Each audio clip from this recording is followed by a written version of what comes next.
All right, I guess we'll go ahead and get started. Good afternoon, everybody. All right, we're going to try this again. I know you guys are tired. Good afternoon. I am so thankful for you guys being here. This is going to be a very fun and interactive session. I got you guys for an hour 15. They gave me the distinct honor to make sure you guys stay up after lunch, so I'm going to do my best to do that. So a little bit about me. My name is Rashad Young. I am a school counselor at CBC here in St. Louis. I got my lovely colleagues in the back. I never thought I'd be back in my own high school. It's so weird, right? So a little bit about me outside of this. I'm also a clinical mental health professional. I'm in the process of becoming a therapist. And so this topic, we're working with teenagers, especially Gen Z, like a very unique generation. We got Alpha and Beta, the other ones. We're not going to talk about that this session, but Gen Z are the future leaders of our world, and understanding them is very, very unique. They have their own language. They're struggling with mental health, right? I'm sure you guys have heard about that in different presentations throughout this conference, so you will. So it's really important as Lasallians to take the time to understand everything about them. Not just that they're lazy, or they don't want to do their homework, or they have the hoodie over their head with their headphones blasting, probably playing the saddest music, but really understanding them as individuals. I think why this conference is so important to me, one, just being an alum of CBC and being back at CBC, is that I've taken a very much a personal approach in understanding these kids a lot better. I will admit, before I got with Lasallians, I was with the Jesuits for a second, and I apologize, but that was my introduction into education. I started off as an elementary school teacher here in St. Louis, at St. Louis Public Schools, switched over to St. Louis University as admissions, so I used to work with kids, helping them navigate college, but something was missing. Because when you do admissions, your job is to sell the school. Tell you about the school, how much it costs, but there wasn't a personal connection. And that's really important to me. My colleagues can probably tell you that at my school, I am called the roaming counselor. I am everywhere because my job isn't just to counsel them about college, but it's also to build a relationship with them. I have my own routine. It's so weird. Rather I'm on time for work or late, I do it the same way. I have to go downstairs in the cafeteria and try to greet as many students as I can. This all started, I will have to admit, when I was at a Jesuit middle school in Chicago. And what I learned was that you never know how much a greeting can change a student's entire day. We have busy lives, I get it. We have lives, some of us have kids, we have dogs, things are going left. And obviously in education, every day, it's not full of sunshines and rainbows. I get that. I really do. But while we're here, as we all know, as educators, we are called to serve. Rather we want to be here or not, we accepted this call. We didn't have to do this. We could have been lawyers or doctors, but we signed up to be educators because we're here to serve them. So like anything else, this is a Lasallian conference, and I also want to make sure we stay with the foundation from St. John Baptist de La Salle and this quote, "To touch the hearts of your students is the greatest miracle you can perform." Again, this generation is very unique. And you'd be very surprised at what we can do if we take the time to learn a little bit about them. So I will say, I'm not going to talk up here for 75 minutes. As great as it will be, and as much as I love that, this isn't about me. Everybody in here has a unique gift that they bring to their jobs as educators, whether you're in admissions or administration or counseling or teaching or coaching. So this will be a collaborative effort. Just to give you guys a heads up, as much as I love to talk for 75 minutes, it's not just about me. And with all these people coming in here, and they keep coming in here, which is great, which I kind of expected, it's really important that we do collaborate. For those guys that are here or coming in, there should be some note cards in the back. You guys will get that closer to the end, but just kind of keep in mind, we will be doing an activity together. This is going to be a great picture, to build a bridge of the things that we can bring as educators to better our students. So the influence of St. John Baptist de La Salle, again, believing that education is a sacred act. Yes, that is an AI generation picture of myself and him if we were to shake hands. I made that a couple months ago before I grew out my hair, so I couldn't change it. I was a little scared. I'm like, this is the best picture, I'm going to keep that. But the most important thing, it's not just about academic instruction. It's not about that. It's about taking the time to educate ourselves and to educate our kids. Introduce the radical idea of teaching in a language in the context of students. In a second, you guys are going to go through a Generation Z boot camp. An entire boot camp and an experience to really understand this generation. It causes the educators to touch the hearts before the minds of our students. Again, how do we show up for our kids on a daily basis? And his legacy reminds us that the behavior is not only the whole story, but it's part of it. So again, when we see our kids every day, the kids that get on our nerves, the kids we want to just shake kindly, of course. There's so much more to them that we need to understand. So again, today we are here for the whole story. So I will say, I'm a very creative guy at heart. And I think there's a couple of videos that I have that I feel like help us understand where you may be at currently as an educator when it comes to Gen Z. So maybe this speaks out to you.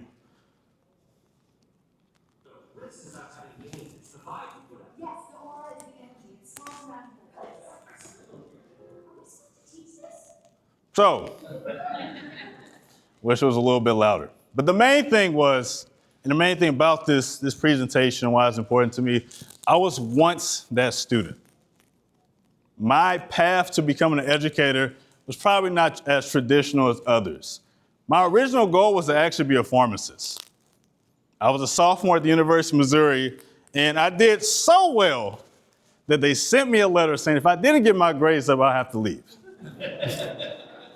So my sophomore year, I had a 1.2. I know, right? I know it's bad, right? 1.2, a 1.2 GPA because I finally realized, one, that I was terrible at math and science. I have a teacher at CBC still, Mr. Hank, and I love, hey, if you're here somewhere, that I learned a lot about him in my experience as just understanding Lasallian education. He originally was an engineer. And I remember we used to spend time after school because I was so terrible at his class that I got a better understanding of what got him into education. I remember I asked him, I said, hey, you made all that money as an engineer. Why would you want to come and be a teacher? And he said, I didn't like my job anymore, that I felt more purpose teaching you all physics, not me. I didn't get it. I didn't know what was going on, right? But I learned a lot about the beauty and the value of education. So when I switched over to education, I learned how beautiful it can be, how much I love talking to people, how much I love interacting with kids, how much it is really a fulfilling job to really connect with them in a way to help them learn and grow. We don't get paid any more or less of our students' achievements. But what is the most fulfilling is when they come back and tell you how much that they appreciate you. I'm going to put him on the spot. Mr. Brockman in the back is one of the reasons why I went to CBC. There was this very charismatic guy that was an alum. When I found out about the school, I said, man, this guy can sell the school great. But now on top of that, everything that he was saying also translated to the school, how the educators cared about us, how they felt about us, and how they believed in us. And to see the same thing now with Mr. Batliner, doing the same thing with admissions says a lot about just how much we care about the school. And also Mr. Ike Walker, you're an alum as well. I won't leave you out. It's important that we continue the traditions to make sure that our kids are good. So, who are Gen Z, right? Who is Gen Z? This is a little tricky to me because I feel like I'm technically Gen Z. It says 97 to 2012. I feel like that's a lie. I feel like 95 to 2012 is better. But I also understand that my first phone wasn't an iPhone. It was a flip phone. Show of hands, you had a flip phone before, right? Okay. Show of hands if you had to use three-way calls to talk to people and they had to continue to extend. And if the call dropped, if somebody hangs up, then the call's over with. We used to have those big back computers, right? The Macs and the floppy disk and all those things, right? These kids don't know what that is. I showed one of our students that a couple weeks ago, because I was just curious. I was putting this presentation together. I was like, do you know what this is? He's like, is that a CD? No. It was to save memory. I used to show them a VCR, and I showed them other things. They had no idea. This is a very technology-driven generation. They have iPhones, iPads. They have cameras like this. This is for my mom, by the way. My mom's not here, so she wanted me to record that. I put that out there. Hey, Mom. She's like, you got to record something. Okay. But this is also one of the most diverse generations, not just with race, but religions, ideas, concepts. And they're mainly motivated through validation. How many times have kids asked you, what do you think about this? And you're like, I don't know, it's okay. But then they ask you again, are you sure? It's because they care about that stuff. And they're digitally connected. So Snapchat, TikTok, YouTube, Instagram, Discord, Reddit, I can keep going, right? This is all they know, VR. Anybody seen Ready One Player One, the movie? Okay, that's where the world's going. This is what this generation is about. So as we go through boot camp, and we'll get there in a second, again, these are just examples of how you guys may feel. If you feel this way, raise your hand at the end. It says here that slay means to achieve excellence. We are all doomed. Who can resonate with that video? Okay.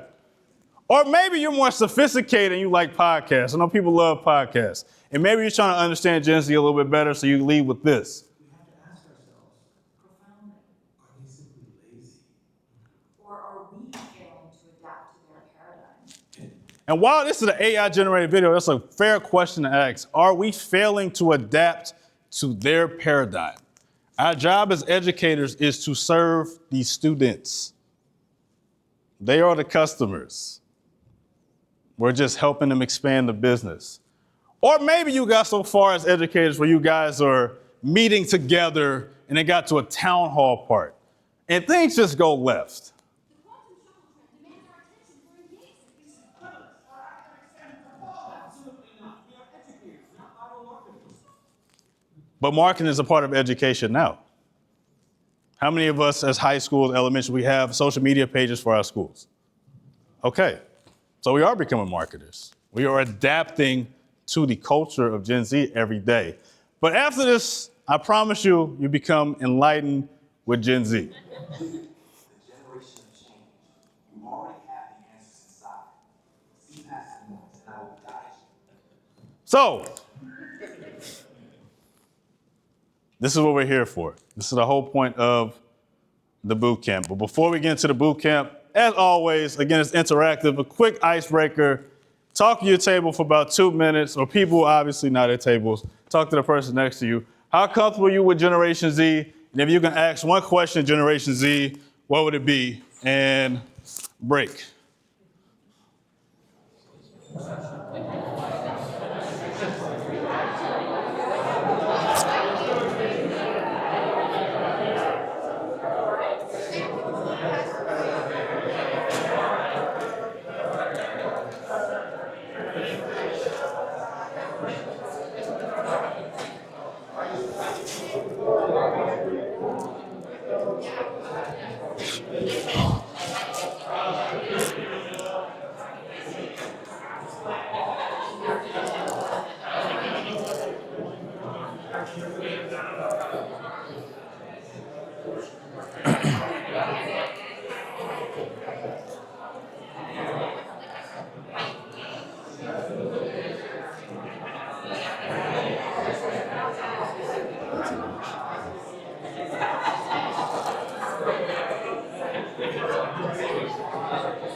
8, 7, 6, 5. Okay, let's come back together. Let's come back together.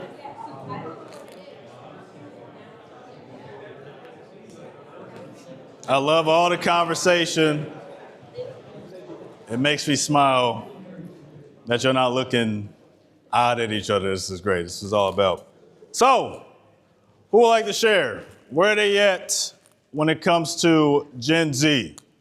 Give me a number, 1 out of 10. Let's hear it. 6.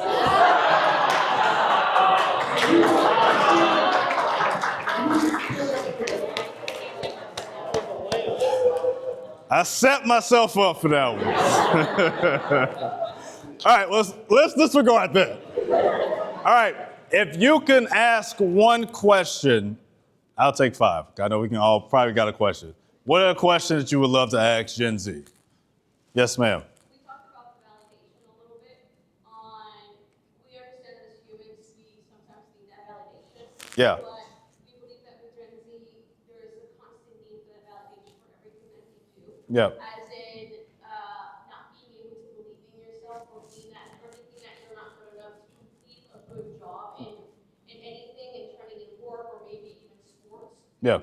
So just wanting to know why that is. Why? Why not just simply believe in yourself and think that you are good enough, that the work that you're putting in is enough.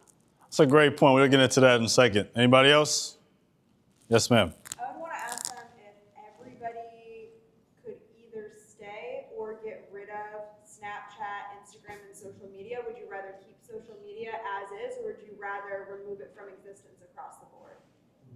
It's a good question. I'd rather keep it, but I get it. Who else? Yes, sir. Who are you? Who? Like think about like who are you? Who are you? Like deeper than I'm a student. Yeah. I play football. Like who are you? And if you don't know, what are you doing to work towards it? Yeah. I'm gonna go here and I got you, Mr. Brockman. For that same conversation, the question was, what is it that motivates you? Like, what will get you to do the thing that you need to do? Yes. Motivation matters. Yes, sir. What will your policy be for your own children with social media? All those are, wait, I'll take one more. Yes, sir. Talk about the tethering to technology and what's different in the worldview today than it was for us as students. I took 6 questions. I got to take one more. 7. Yes, sir. We are often looking at the differences of that generation. I wonder what they think the difference is when they look up. Like anyone who's older than them, are they all one conglomerate generation? Yeah. Or do they see differences? And that's a great point, and we'll get into the comparisons of that generation, this generation with other ones in just a second. So I appreciate that. All right, now the time has come.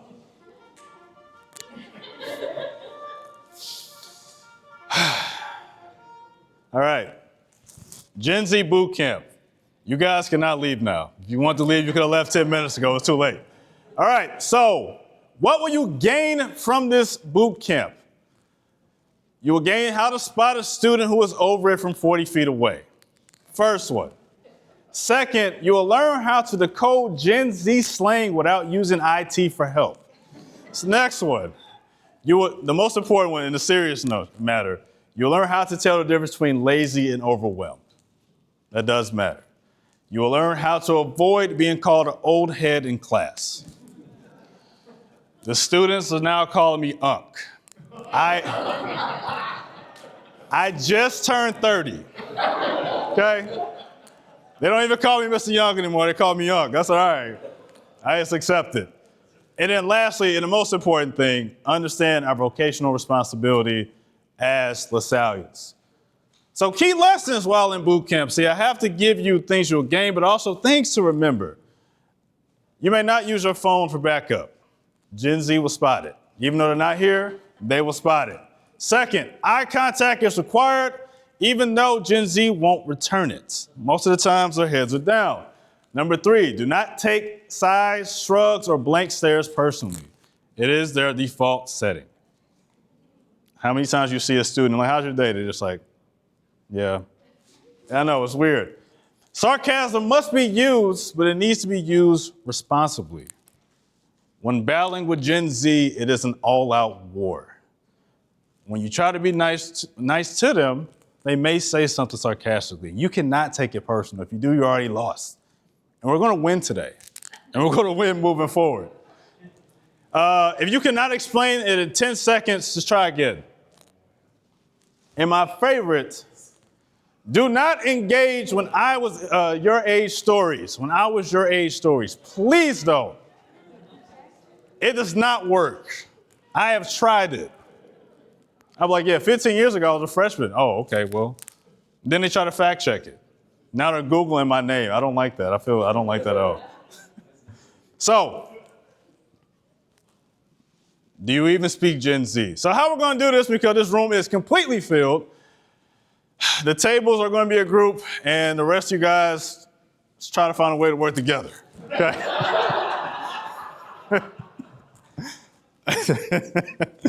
So it's 2 rounds. We're going to make this about 2.5 minutes. I'm going to let you guys really think about this and marinate, and I will have some answers. So 2.5 minutes, you're going to be first round. But anyways, I got some tips to pass the situation just so we can remember. I did add this on here because I was asking myself, if I don't give you guys tips, would you guys really succeed? Because I struggled with this before I even put it out. First one, if you think Riz is soda, you already need to remind yourself you'll be stuck in training forever. Because that's not what it means. If you misuse slang like bet and aura, it results in immediate judgment. If you end every text or email with a period, proceed carefully because they might think that you're being serious. Saying I'm hip automatically does not make you hip. Doesn't work. When in doubt, smile, nod, and pretend you understand the slang. It's a safer way. Kids are telling me stuff. I'm just like, yeah, man, I got you. I don't know what that means. I'm just going to act like it. And lastly, my favorite, because it's such a phenomenon, yes, 6'7" means nothing, and no, I cannot tell you. You must learn to struggle to find out like I did. All right, now, 2.5 minutes. This is round 1. Begin. Think of the words. And please do not use your phones. No chat GPT.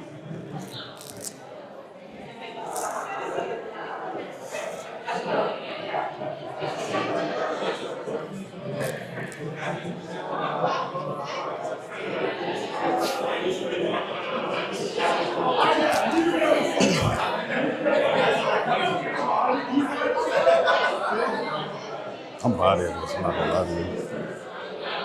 All right.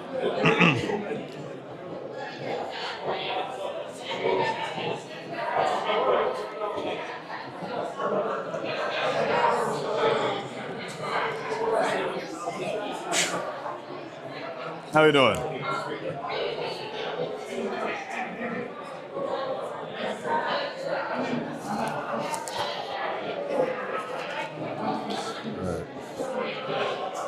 Yes, please.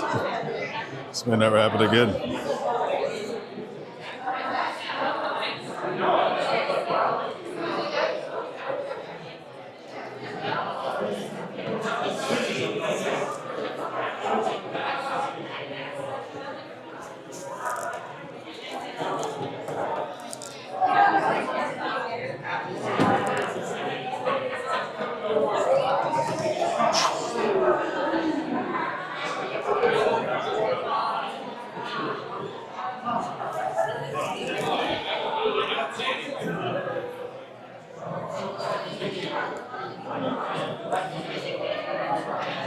About 30 more seconds, 30 more seconds.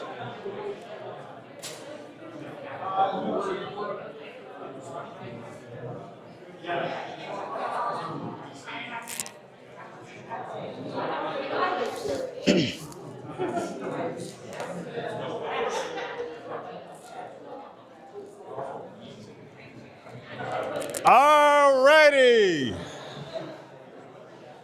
Round 1 has officially stopped.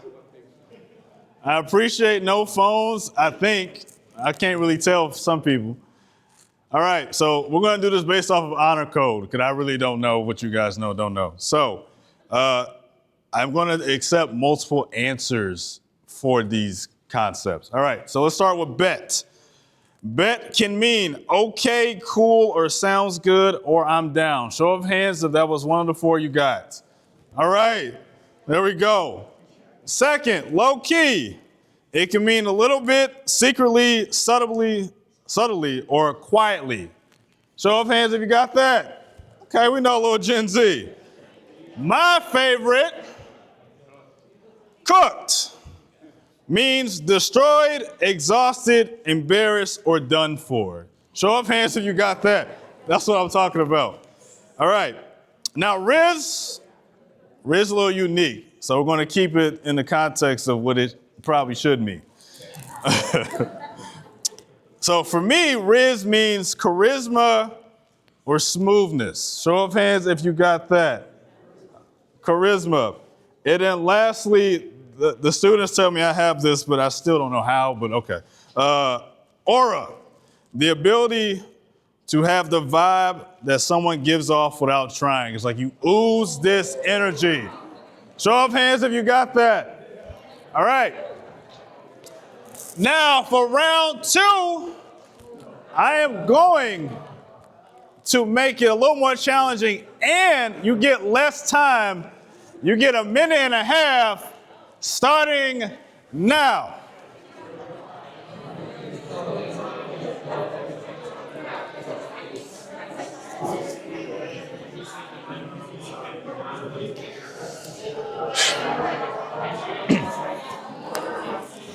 Sides. Yeah,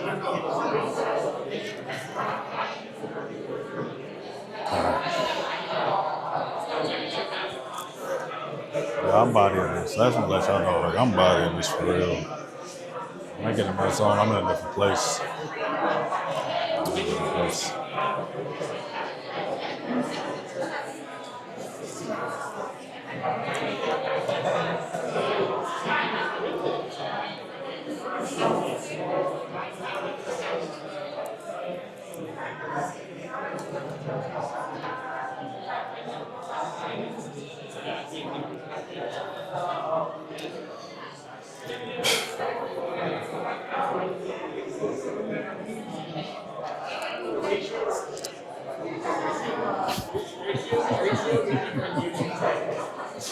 Oh my God. This is funny. I love this. All right, 30 more seconds. 30 more seconds. We're good. We're good. We're good. We're good. We're good. We're good.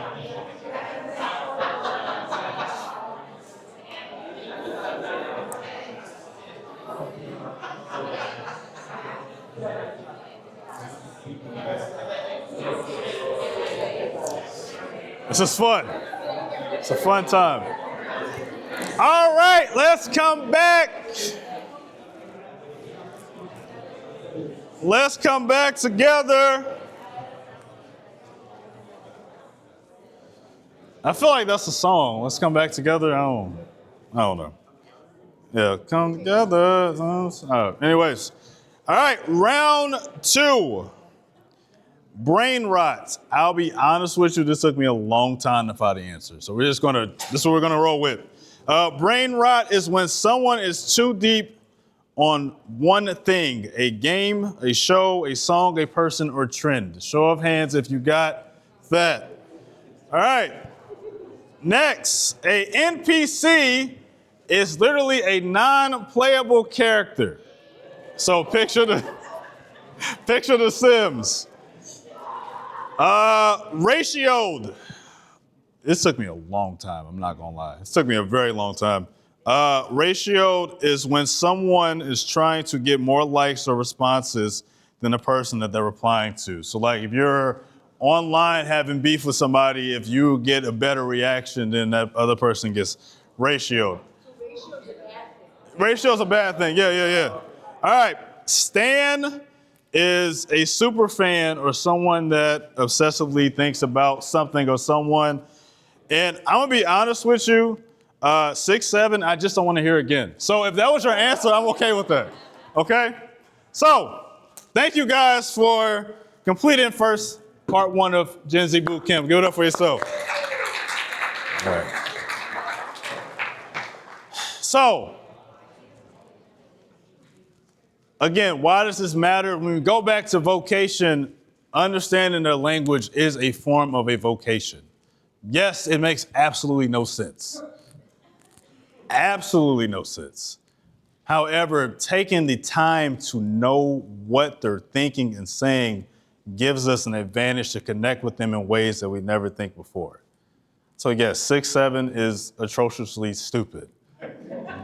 But to them, it is everything. It is. So going into their world is really important. Like that's something that I've always taken pride in.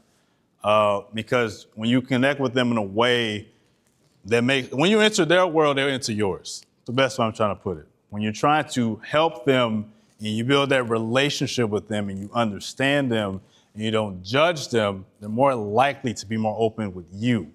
So we can do our job, which is to help them, which is to serve them. So that matters. So yes, I don't want to hear 6'7" ever again, but I probably will hear it later on today. My nephew will probably call me and do it 100 times over, and I will hang up after the 101st time. But I love him because I get it. So again, going back to how they communicate, they are digital natives. They are literally on their phones all the time. The thing is, though, how can we judge the same group when we do the same thing? Kind of makes no sense when you think about it. Oh, they're lazy. Well, my screen time is god awful. I know it is. It's atrociously high. If I don't have nothing to do, I'm on YouTube all day. So how can I judge a teenager for doing the same thing? They are big on visual content. Again, going back to that video about schools being digital marketers. That's their world. Their world is 30-second clips. No matter if it's great or not. That's how they receive information. Texting and messaging. Yes, I would love for kids to be more interactive in public speaking like this. Well, the seniors don't know this yet, but all of their psychology class next semester, that's all they're doing, is public speaking. So they're going to understand that because it's a beauty and a nuance to communication, but how they do communicate is digital. That is their world. We cannot judge a group that was given a device at a young age. Because I'm sure for those who have little kids, that phone, that tablet saves your life sometimes. So we can't get mad at the one thing that we all use as a convenience when we need a break from them. And obviously, again, online communities is important. But what do they value? Authenticity, expression, purpose, and connection. So going back to the question this gentleman asked in the front, understanding who they are, it's hard for them to understand who they are because they live in two different worlds. They have who they see every day and who they see on their phone. But the phone usually wins. That's the thing. But also, I can't judge because I make content myself. I podcast myself. I write books myself. I'm building a brand myself. How can I judge a 15-year-old kid for trying to do the same thing? That is their world.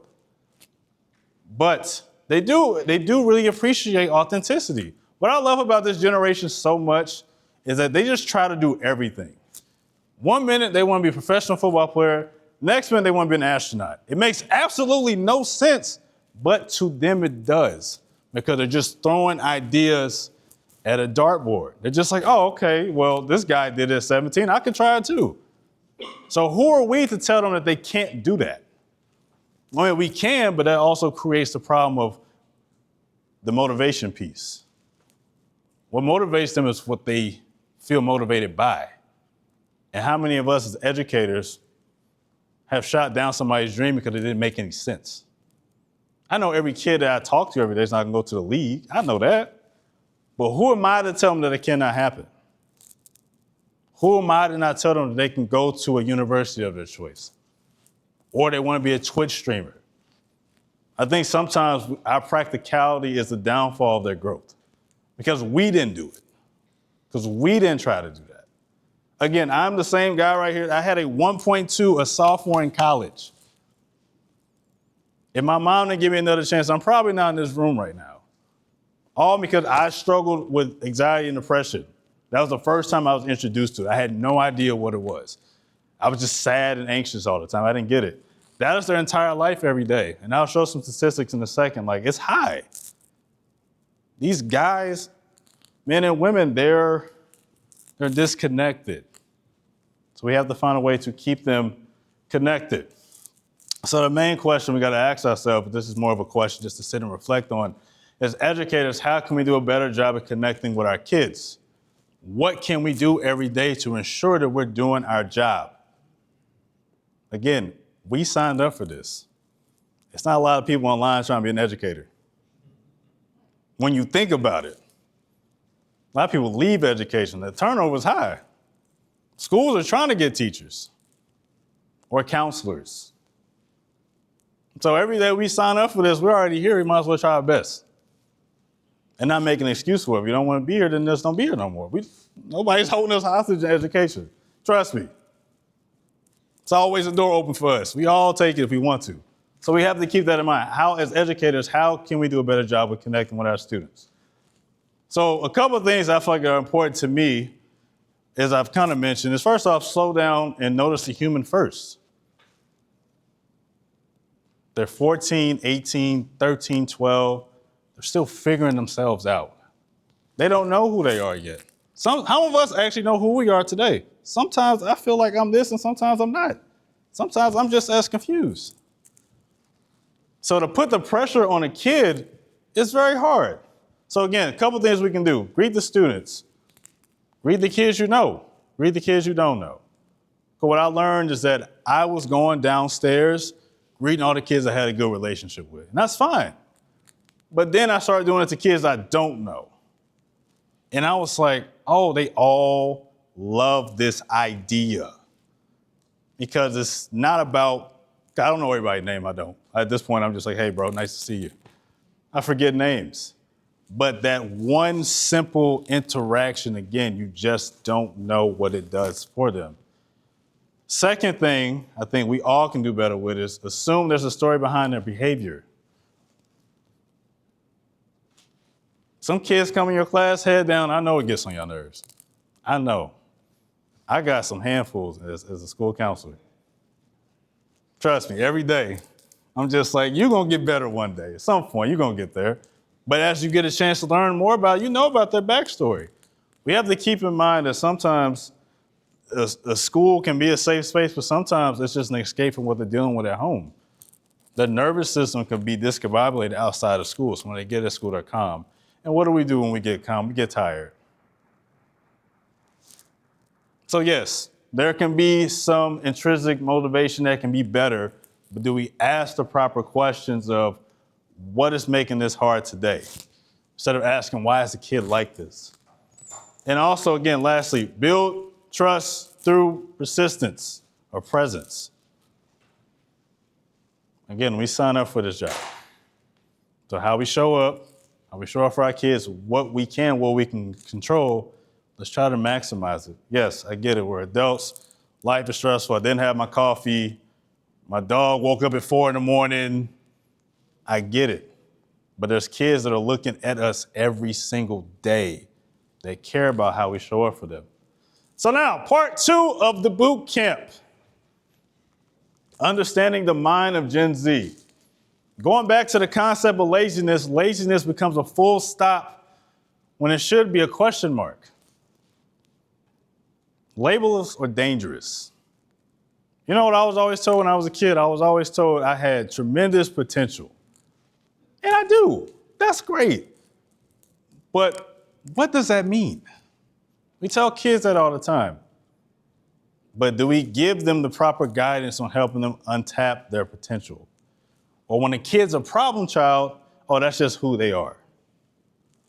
What does that mean? Labels are dangerous. It's again, some of the dumbest kids are the ones who end up becoming the most successful. The high school dropouts. We got to give kids the time and grace to understand themselves. Anybody know who Simon Sinek is? Ever heard the name Simon Sinek? Okay. So as I was going through a litany of TED Talks of Gen Z, and I'm a fan of his work, this quote kind of struck a nerve for me. I almost threw away his books. That's how bad it struck a nerve. But it was a fair point. This generation is less equipped to deal with stress versus previous generations. But the question is, how can we label a generation lazy when they're born into convenience? We always say they need to work harder, but again, we're giving kids iPhones before they know how to walk. Convenience. Here you go. You think about it. Instagram. You post a video, a picture, a story. You can immediately get reactions to that, likes. What I used to do when I was struggling with self-esteem as a high schooler is if I didn't get enough likes, I would take it down and then I'll put it back up. The kids are doing the same thing now. How can we label that as a problem when that's all they know? How is that fair to them? They didn't make Instagram. They didn't make Facebook. They didn't make TikTok. They were just born into it. So we have to keep that in mind. Most important thing is that a generation cannot be lazy if they're playing a different game. If the field is different. We're all complaining about ChatGPT, but show of hands if you all use ChatGPT. Okay. We have to question our own hypocrisy. Yes, I agree that you should not copy word for word on ChatGPT for a paper. But we use it all the time. I use it for emails all the time. I do. I'm not going to lie. I use it for some of this presentation. I'm not going to lie. Right? So you have to keep that in mind. Yes, does it shrink their ability to critically think? Yes, I agree. Well, removing ChatGPT is not going to be the problem because it's just going to get more advanced. So maybe we do need to shift how we meet our kids.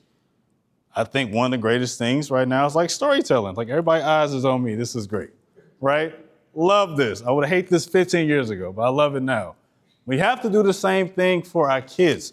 We have to adjust to how they learn. It has to be quicker. I don't know how you do that as a teacher because I don't teach all the time. So that's you guys' thing to figure out. But it is something to consider, okay? But it's the truth, though. Everything is sped up. Who knows the average attention span for a kid today? 8 seconds. That is what? Similar, if not less, than a goldfish. And you expect that kid to sit in a lecture for an hour and a half? Talking about the Constitution, which is great, is history. But how do we make it more current today? How do we give them the ability to think for themselves? We keep saying they don't read. Well, how many of us in the room actually read? When's the last time we read a book? Oh, that's good, okay. Thought I had a point there. Oh. Well, I love that, that's great. I am in a room full of educators, my bad. Maybe I had to try another conference. I was sitting on that one, I was like, yes, no, all right. Point being is that a lot of these kids, they don't read. They learn through videos, right? So how do we meet them? You guys really got me. You guys got me with that. All right, I'm not going to use that one no more. Okay, so, but again, the playing field's different. That's all I'm just trying to say. And you guys keep reading. That's all that matters. Okay. So why is laziness the wrong label? It creates shame. It weakens trust. It stops communication. And it misunderstands the real need. How many times do you try to talk to a kid and you immediately know they shut down? Immediately. As soon as you say something, it doesn't make any sense. It just shut down. Because a lot of these kids have created a avoidant tendency. This is my therapist brain coming in. A lot of these kids are avoidants. They're either very anxious or avoidant, but usually how they deal with conflict is avoidant-like. The one time they do hit a little adversity, yeah, they're gonna run. That's all they know. This is their safe space. Nobody sat there and told them how it can be a problem. We just wait till they're 10. Now it's a problem. It's already been given to them. And I love what we're doing with phones in schools. And I'm not just saying that because my colleagues are here, right? It's a beautiful thing that we're trying to find a way to make kids more present. But that should probably start in the beginning. Shouldn't start again in high school. Some kids are doing great. Our kids are doing a great job at CBC. They're doing a great job buying into the idea. And I'm sure you guys, if you're doing it at your schools, are doing the same thing. But some kids are having a hard time. Phone withdrawals are very real. A lot of our kids are struggling with excessive use of dopamine. Every time you scroll, you're getting a hit of dopamine. Every time. So we have to, again, be mindful of how we label our kids. So how do we compare this to other generations?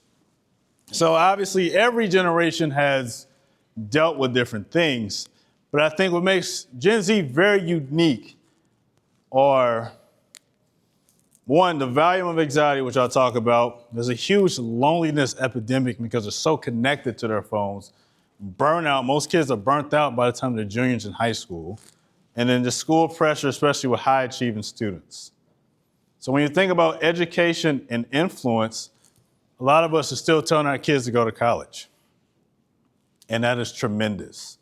I want to make that very clear before I say the next thing, okay?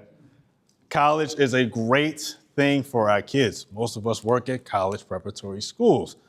The question we have to ask ourselves is that, what will college look like for the next 10 years? Is that really sustainable for our kids? I would challenge it's not. Not because college doesn't matter, but the system is shifting. AI is becoming more of a thing. And what we can do from a business perspective is people are going to work smarter, not harder, which means it makes this generation have to work 10 times harder than what we had to do the same job or to get the same look. We want to take it a step further, to afford school. College is expensive. And if you have multiple degrees or student loans, then you can only imagine what it's going to cost them in the next 10 years. And as we know, as I did my short stint in higher ed, that budget gets a little tight, especially when numbers are involved. Everybody still has to be accounted for. Another thing is that there's a stronger desire for non-traditional paths.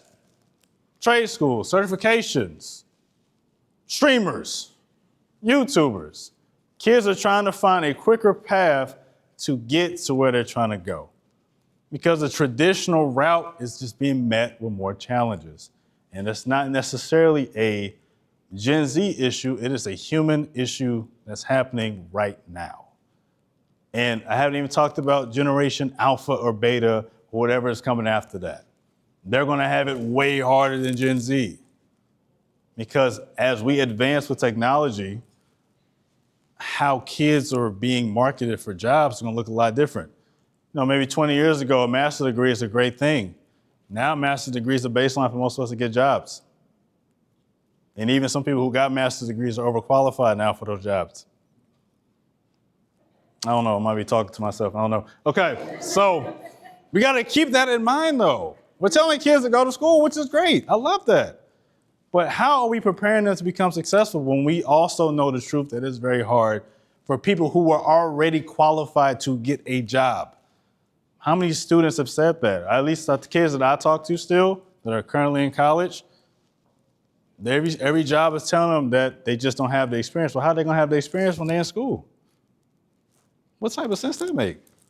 It doesn't. So it's just something to kind of consider. And again, mainly motivated by purpose and relevance. Economic fears, as I mentioned, the return on investment in college, raising housing rates, student loans, debts, crises, right? We've experienced COVID as adults, but only imagine how COVID affected teenagers. Again, things are shifting. And one thing that Gen Z does really well is that they're advocates for safety. Even if it makes no sense to you, or if you don't agree, it's an advocate that that's something that they advocate for. And then lastly, mental health and stress trends. Highest levels of anxiety and stress, and compared to other ones. So, and I try to use that statistic very lightly because I kind of keep in mind that other generations before it also dealt with the same thing. It just wasn't normalized as much. Maybe 20, 30 years ago, therapy wasn't normalized. Now, I got a 5-year-old client I see after school. They're in therapy, right? There's more of an advocacy to better their mental health. Like I said, mentioned the academic burnout, again, often in middle or early high school. So we say we want our kids to work hard, and some of them don't, and some do. But it's more of the pressures that they have to deal with. So again, mental health crisis that I like to always emphasize, not just because of just with the teenagers we work with, but it just truly is a crisis all over. And it's just a couple of stats I want to express on. So obviously students really struggling with suicide. That was one of the highest causes among high school kids in 2021. It only increasingly getting higher because, again, of the pressures that they deal with. Obviously big with screen time. 73% of kids do not get enough sleep. How many kids that come to your school tired? And then they probably get breakfast with donuts. And then they're tired by 9 a.m. 1 in 5 students experience a mental health disorder every year. Are we teaching our kids the proper tools to deal with their struggles? Or again, are we immediately labeling that they have something? And no, I don't think medication always solves every problem. And that's more of my clinician side kicking in. And as you kind of mentioned, good sir, about who are you, they do have an identity crisis. They don't know who they are. Am I Rashad, the school counselor, or am I Rashad, the aspiring YouTuber that likes to do pranks outside of school? Which one really matters more? Whichever one gives me the most notoriety and positive effect. That's what matters most to me. And then social isolation, I think, is really big too. Really pay attention to your students while they're at school. Not just the kids that be in the group of people. Even those kids are often the ones that are struggling with isolation and depression. Don't confuse a group as connected. They're also very disconnected. So, going into another part of the boot camp, and we're almost done. I appreciate you guys still staying here. I know that itis of that barbecue might be kicking in. Every student does carry something. And so before we get to different students, I want to ask you guys a question. I want you guys to go back as teenagers for 2 minutes and answer these 2 questions. When you were a teen, what did adults misunderstand about you and how did that affect you? And how have those experiences being misunderstood shaped you with your perspective with our children today? 2 minutes, go. Not all at once.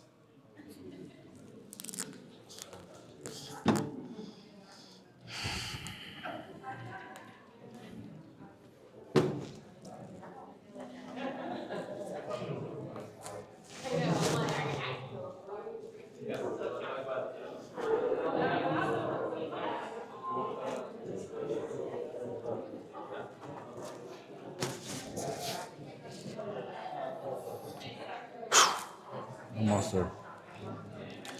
2 minutes left.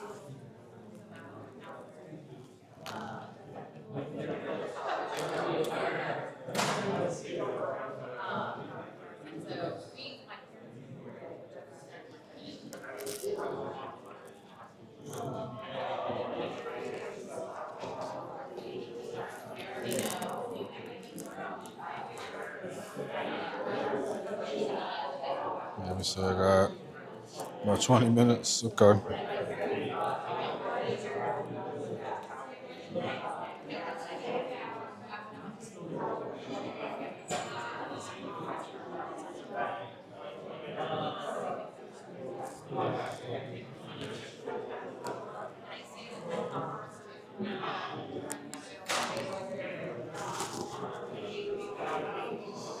All right, 30 more seconds.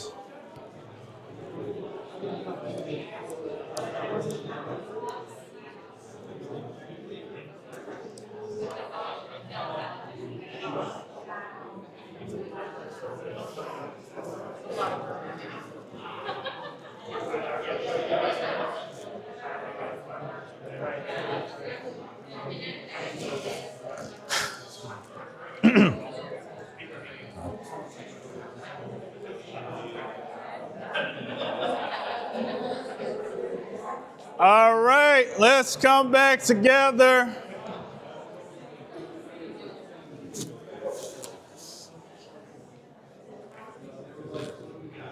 Let's come back together. We're almost there, almost done with boot camp. You don't have to share your deepest things, but I am very hopeful that people would like to share some of their thoughts from their question. Anybody want to share? Yes. I feel like the biggest, and I'm only 24, so I'm technically Gen Z. Sorry. Great. Love that. I feel like the biggest thing that I heard in high school from my parents and my teachers was you have nothing to be stressed about. Okay. Anybody else?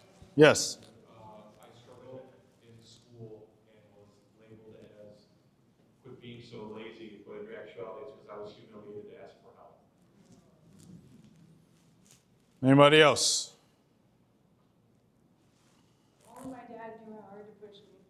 My teachers did not know what I needed. They didn't know how hard to push me. They didn't ask? They just didn't get it. Didn't get it? Appreciate that. I'll take one more. Yes, sir. So yeah, I'm gonna kind of steal something from JFK in his inaugural speech and kind of flip it. Great. You know, I don't know that students think of this question, but it's like, ask not what I can do for my teachers, my parents, my coaches, my whoever it is, my friends. More like, what can I do for them versus what can they all do for me? Yeah. I don't know if they ever think about that question. That's a good point. I like that. So thanks for sharing. Okay, so for the sake of time, because we got about 20 minutes left, I want to make sure you guys have enough energy to check out the beautiful exhibit before the meeting and to get the gooey butter cake that I was told to advertise. We're going to do a real quick perception test. I'm just going to look at a picture, take 10 seconds. Tell me the first thing you think. Maybe not all at once. Raise your hand because I might get overwhelmed. So, all at once, not all at once. Okay, 10 seconds. Take a look at this.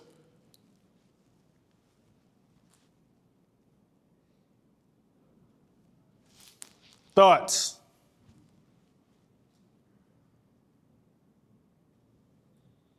No thoughts?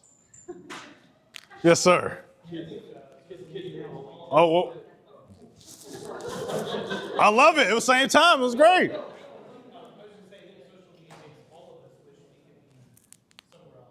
Yes.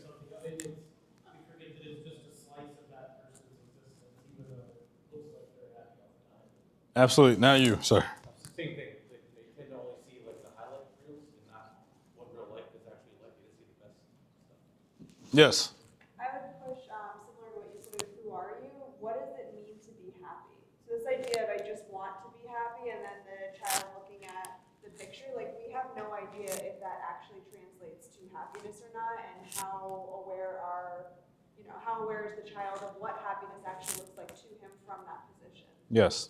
I appreciate it. Yes, sir. Remove the top left bubble, that is me and all of my friends today. That is a reflection of not just Gen Z. That's all of us who scroll social media and see the things that as teachers we don't have to pay for, the society we don't get access to. That's well beyond Gen Z. Thank you. You have anything? I saw your hand up a little bit. Oh, I was just going to say that there's also a disconnect between what their real life experience is and what they're seeing. Like if they're saying, I wish I could live like that, but they don't recognize that the things they're being told to do are with the intention of that end. Absolutely. No, those are all great points. All right, so next I want to go into this concept. 5 students, 10 seconds. What do you think they're carrying? When I say what I think they're carrying, more so what do you think they're struggling with? Confidence. Fear of failure. Confidence, fear of failure. Belonging, need help. Next. Anxiety. Anxiety, depression, pressure, Burnout. burnout. That's what I was looking for. Okay, next. Pressure. Sleep deprivation. Dad vicariously living beyond. Yes. Parental influence. Absolutely. Next. Self-worth. FOMO. That's the one. Yes. And then the last one, this one. Acceptance. Acceptance. What was the other one? Loneliness. Yes. Uncertainty. Yes. Self-esteem. Yes. So to tie this all back, again, going back to overstimulation, again, they have constant digital input. There's always a social pressure to be on. They're either on or off. FOMO is probably the biggest thing. Highlight reels and the pressure to respond instantly. They're constantly dealing with information over and over. The emotional noise that they deal with internally, the worry, the anxiety, the identity stress, family dynamics, and cultural expectations. It's another one that we often don't talk about, especially as kids are bridging from high school onto college. That conflict that they have of wanting to do something. That was one of the most common themes I dealt with when I was in admissions at SLU. Kid wants to do theater, both their parents are doctors. How does that work? Now the kid has to make a decision away from what is true to them because the parents are the ones that are investing in their future. That is what creates the long-term problems. When we ask about kids being happy, kids will tell you what they enjoy to do all the time. How many of us just steer them in a different direction because we don't think it is good for them to do that? Something to consider. The cognitive overload, and I think I learned this more being actually back at CBC, because we have some of the brightest students in the country. It's a slight brag. Just because they're straight A kids don't mean they don't have problems. Just because their family may come from money doesn't mean they don't have problems. We cannot always view achievement as no problems, or they shouldn't have nothing to worry about because they have straight A's.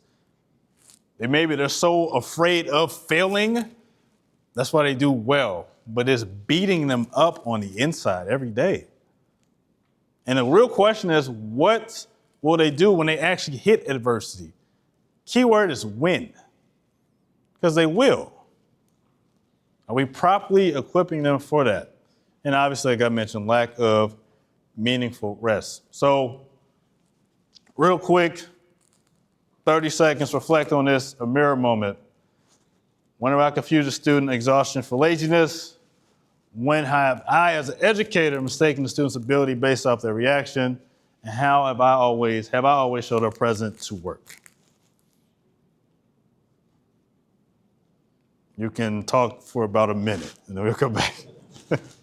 We're almost there.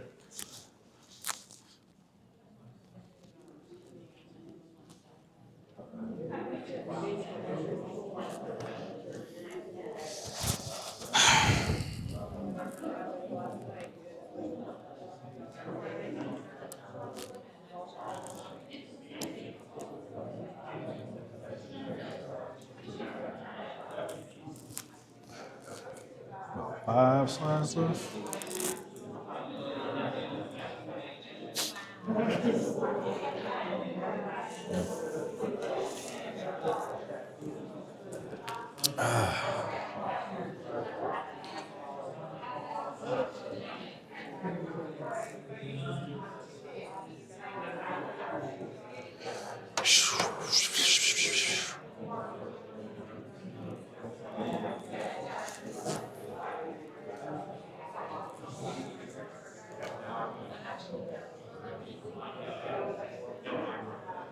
All right, let's come back. Let's come back. We got about 10 minutes left, so I want to make sure we get out here on time. Big on that. Anybody like to share a quick thought? No thoughts. Some thoughts. I mean, I haven't used stand-up yet. I can get here, you know. I can use stand-up. Yes. I mean, so like one thing that I mentioned was that we all as teachers use our backup lesson plans from time to time. Mhm. Something happens, your dog was thrown up at 3 in the morning, and now you're exhausted, right? But another thing that I mentioned was that I teach a lot of AP and dual credit classes, and hey, I'm about to assign this paper to you guys. Can it be due in 2 days, or do you guys have a lot of other things going on right now? Would it help if I give you a week instead of 2 days? Yeah. And they kind of look at you like, are you actually treating me with respect right now? Yeah, and then you have less legwork. Absolutely. Anybody else? Yes. Incomplete thought that maybe it's not that Gen Z requires us to teach more grit. Maybe it's that society requires more grit than previous generations have experienced in the interconnected technological way. Different. Right. Yeah. I appreciate that. All right. Last stage of the boot camp. We're almost there. I know. I'm feeling it in my system as well. All right. So this is called the overstimulation station.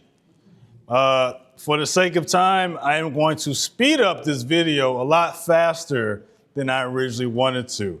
So there's 2 videos that I will be playing. One video will be a video that you guys will watch while the other is playing notifications. Just notifications. I wanted you guys to see something. So I'm going to speed it up. Originally it was 1.5. Crank it up to 1.75. And we're going to listen to it for about a minute. Uh-oh, where did my thing go? We might just be listening to it. Let me see. Where happened? No. You know what? We're just going to listen to it. Yep. Just listen with your spirit. Listen with your spirit. This is the start of something bigger, a 4-part series about your digital life and how it's shaping your brain. This first episode is a challenge, not to entertain you with the depth something you probably lost without realizing, your attention span. Can you stay present for 3 minutes without switching, skipping, or checking your phone? Let's find out. Because we bet you can't do it. Because that's wrong. If you make it to the end, you'll give your brain something it rarely gets. 3 minutes of uninterrupted presence. That's a gift, and a signal that your focus is still yours. Here's how it works. Nothing much happens. Just a person sitting, the waves roll in and out, again and again. That's it. No dopamine spikes, no plot twists, just you and stillness. For 3 minutes. All right. It would be better if you guys seen it, but we're going to adjust. Show of hands if you understood anything that was just said. Great. Oh, phone agrees too. Okay. So the whole point of that idea was to kind of simulate how kids process things daily. Because they're so connected to their phone. Anybody ever had a moment where you just walk in and you feel like you hear your phone buzzing, but it's not buzzing at all? That's essentially how they feel all the time. And again, the speed represents how fast they process things. So you guys have passed because of a technical difficulty. That's all. So I want to end this on a high note. So on the table, there should be some note cards. Should be some note cards on the table, and I think back there's some note cards that you need to pass to the lovely people around you. We're going to make this just a little bit more concise for time. 2 things I want you to really do is write down a commitment that you will make as an educator to do better with Gen Z, and write down a barrier that you now understand differently. And then when you guys are all done, I'm trying to figure out how to do this because there's so many of you guys, just leave them at your table. And I will take a picture of what it looks like when it's done. Okay, 2 minutes.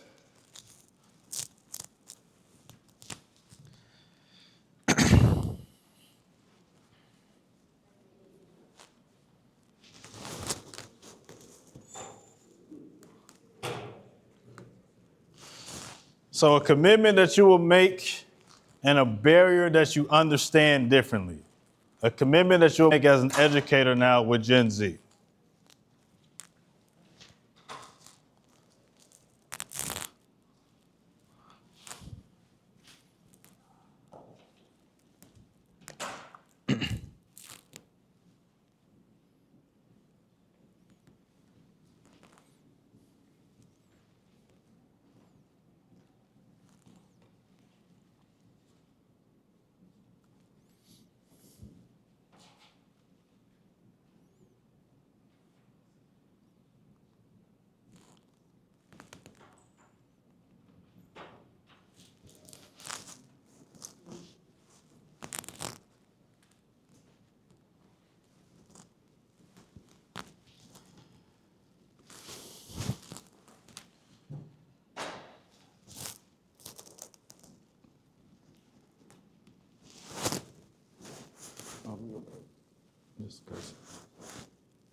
Okay, appreciate you guys' reflection. If you need some more time, I'll be here.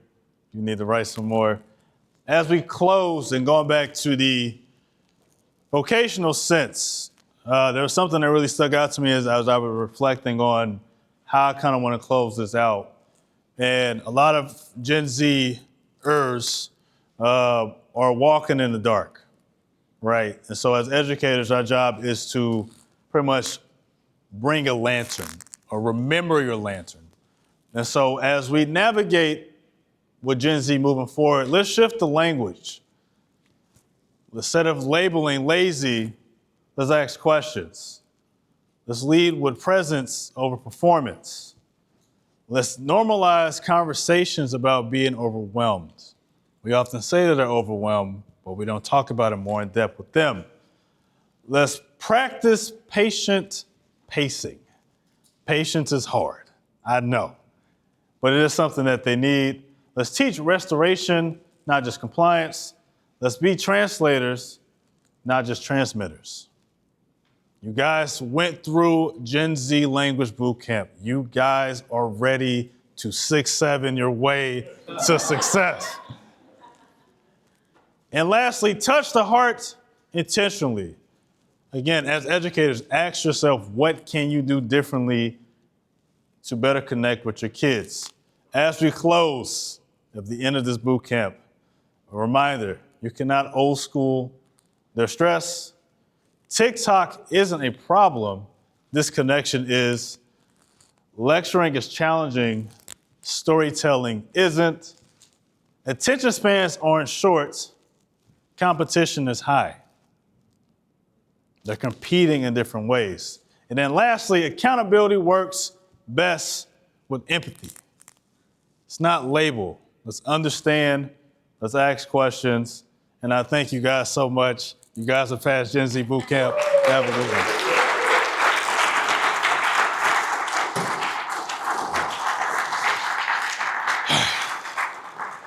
So again, truly from the bottom of my heart, I really appreciate you guys taking the time. I was overwhelmed with a lot of emotion. This is my 5th conference this year. I've spoken all over the country about this topic, but this one means a lot to me because my colleagues are here, but also representing my high school and more so the Lasallian mission, because at the end of the day, we are all here to serve our kids in the best way. And so I kid you not, I was literally overwhelmed as I was meditating this morning, and I just heard so many of my students tell me how proud they are of me because they know just what we do every day. And so hopefully, regardless if it's a presentation or if you're a coach or whatever, that the work that you guys do really does matter, rather you hear it all the time or not.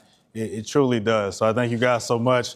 Again, a reminder, exhibition, gooey butter cake, and the Midwest meeting is at 4 o'clock. So thank you guys. You can leave the note cards there too. All district meetings are at 4, but the Midwest is going to be the first group to take their picture.